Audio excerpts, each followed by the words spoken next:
Welcome to Samba Samba. Enjoy the video. You start by confirming power and your unlock method so the procedure won't fail. Make sure battery is at least 20%, and if possible, keep the charger connected. This prevents shutdowns. Once done, back up photos and messages because disabling safe mode should not erase data, but safety matters. Now power off the phone fully, press and hold power, then choose power off. This first shutdown primes the system to exit safe mode when you restart, which is the next step. You'll restart next and inspect causes. Press and hold power, tap restart, and watch the boot. Safe mode text should vanish if it was transient. If safe mode returns, uninstall apps installed right before the issue, because some apps crash the launcher and force safe mode to protect the system. Also, inspect hardware. Ensure no volume keys are stuck. A depressed key at boot forces safe mode.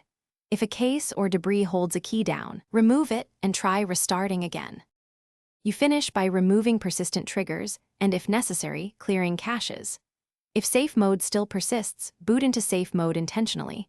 Press and hold power, then long press power off and tap safe mode to enter. Uninstall problematic apps, then restart normally. If that fails, clear the system cache in recovery mode to remove corrupted temporary files. This often resolves boot flags. As a last resort, perform a factory reset from Settings General Management. Back up everything first. Thanks for watching. Consider subscribing if we helped you.